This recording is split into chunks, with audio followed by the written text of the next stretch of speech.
Hello and welcome to another video. Today, call me Professor because I'm about to deliver a one-of-a-kind lecture and it's all about skin types.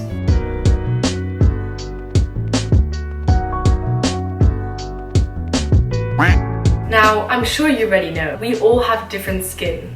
I know, but that's why skincare isn't a one-size-fits-all kind of thing. In fact, your skin can vary depending on different conditions, and you may find yourself relating to one skin type on a certain day and then to another on the next. This video is going to cover the main types of skin, why it matters, general remarks, etc. So get out your textbooks, jump to chapter 3 and let's get rolling. That was ridiculous. The first thing that I'm going to talk about today is aspects that can impact how your skin looks. The first aspect is age. Age doesn't necessarily mean the older you get, the less good your skin looks. Actually, on many occasions, that's just simply not true. Age has a huge dick.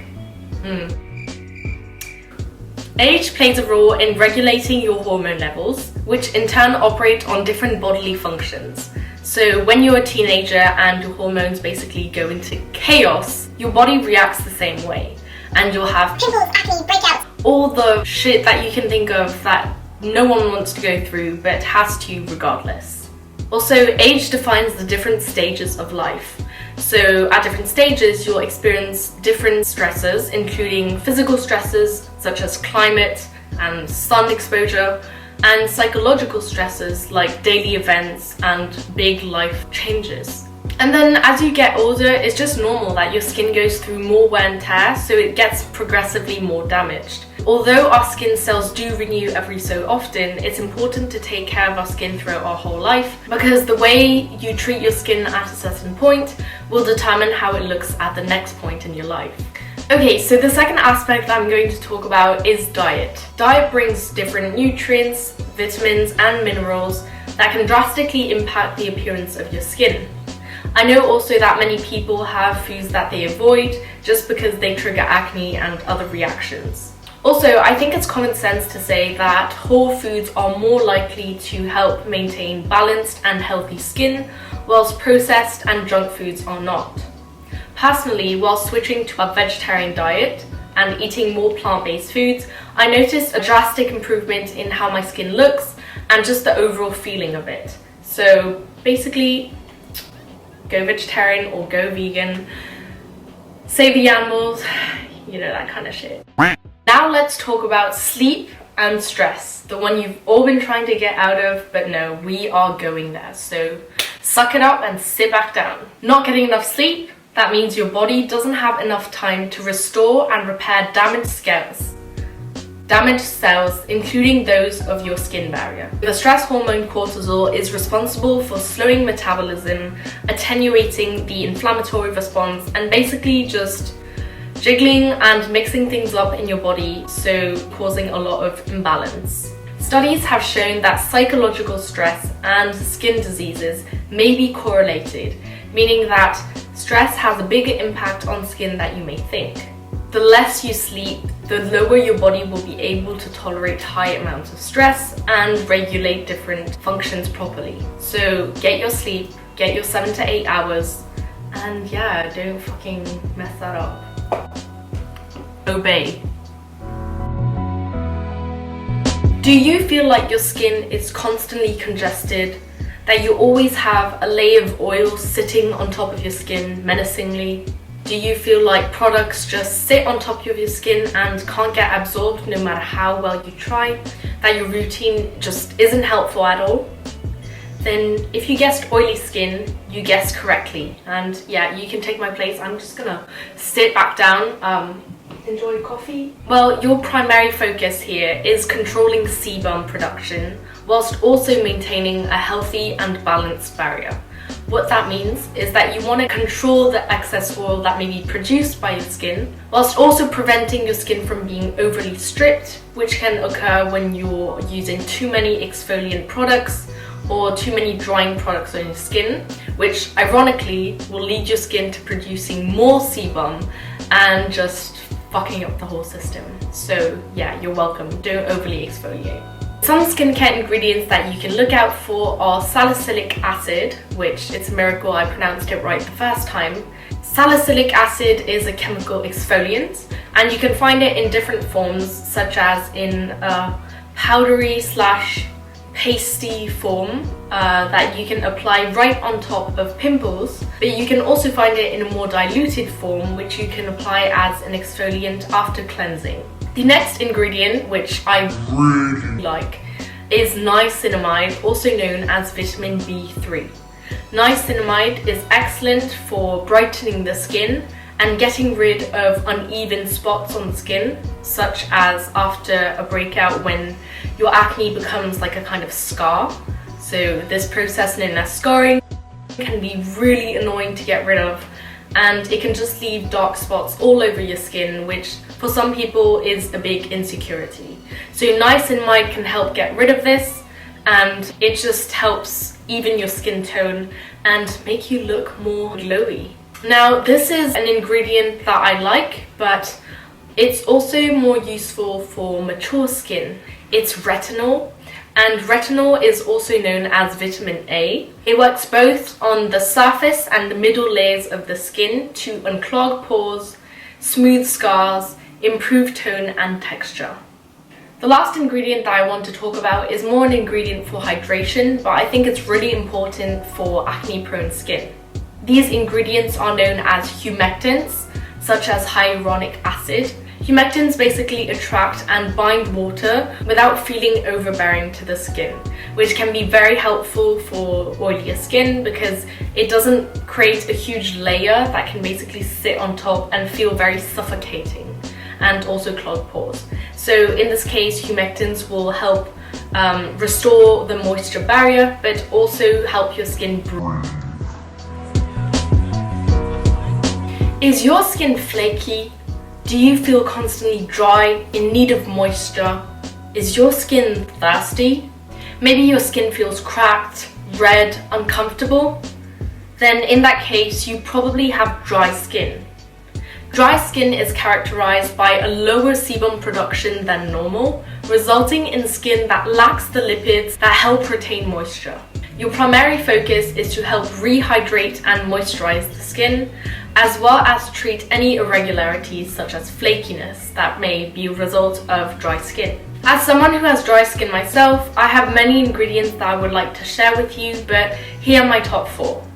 So the first is squalane, and squalane is a plant-derived oil that is great for hydration, as it also has anti-inflammatory properties that can help with redness and swelling. Glycerin is an ingredient that you have probably heard of before because it sits on the top of many ingredient lists in cosmetic products, as it's quite cheap. It really helps relieve dryness, as well as acts as a humectant and an emollient to help soften the skin. Hemp seed oil or other plant-derived and low comedogenic oils are really known for their hydrating properties, whilst also not clogging pores, which is really important because when your pores get clogged, this can result in acne and breakouts. The last ingredient that I want to talk about is more like a group of ingredients, and those are the ceramides.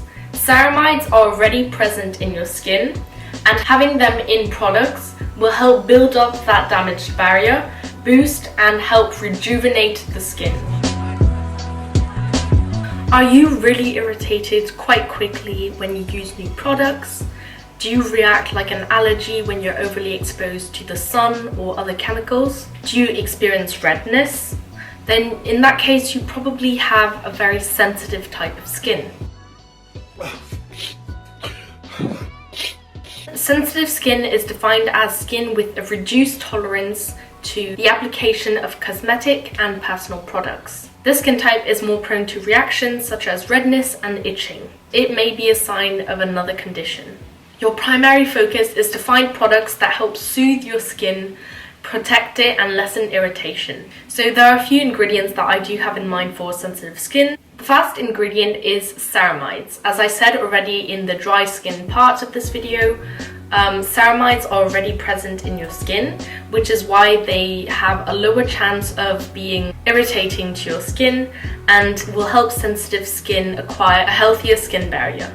My second ingredient is actually more of a tip, and it's to incorporate no fragrance products into your routine, because fragrances are often allergens or they can provoke sensitivity in even normal skin types. So I would really recommend going with fragrance-free skincare because it will really help lessen the chances of irritation occurring. The third ingredient is aloe vera, and aloe vera is great for soothing the skin as it can soothe itchiness and dryness at the same time. It is often used in after-sun care products because of its soothing properties. Same goes with oatmeal or Avena sativa extract, which is great as it is fast absorbing and also has soothing properties. Okay, so I'm not going to make you guess the next one because it's a bit of a messy mystery, and that is the combination skin type. The combination skin type is when you have characteristics of different types of skin on your face. So this is most often oily skin on your T-zone and dry skin on every other part of your face. Your focus is to target specific areas of your face with the products adapted to those needs. You can either try to find products that fall in between polar opposite needs and apply them all over the face, or you can try different products for different parts of the face, i.e. only applying the thick moisturizer onto the driest parts of the face and a lighter gel moisturizer to the oilier parts of the face. So you might not fall into any of those categories, which means you probably have normal skin. Normal skin is balanced and low maintenance, but it still means you need to take care of it. Your focus should be to keep your skin happy, but you can also choose other visual objectives to achieve, such as keeping your skin glowy or more youthful looking. So you can do your research to kind of see how you can take care of your skin to conform with those objectives, and also adapt your skincare routine depending on the season or your daily needs. Okay, so we've reached the end of this lecture. I really hope you've been able to identify the different skin types and perhaps even your own. If you couldn't keep up, there's a skin type doc which is listed down below, so you can check that out as soon as you're finished with this video. So I just want to mention a few pointers and faux pas before I end this video. The first one being ignoring hydration if you have oily skin. It's a common misconception that oily skin does not need hydration, and that's just not true because you can choose a lighter weight moisturizer, and you need to moisturize every day. It doesn't matter if you have dry skin or oily skin, moisturizing is just as important for both. The second faux pas is layering too many skincare ingredients. Some skincare ingredients just don't go together and they don't work if you layer them one after the other. It's really important to read the flyer or the product notice when you get it and see if there are any remarks about the ingredients not pairing well with others, or if you need to use the product alone. The third faux pas is focusing on the surface level only. As I said before, there's so many aspects that can impact the way your skin looks, so it's important to dig deeper and see what could be the root causes of your skin's problems today. I really hope you enjoyed this video. Feel free to comment your skin concerns down below and let me know what you want me to lecture you about next. And don't worry, there's no homework except to take care of yourselves, so I'll see you in the next video.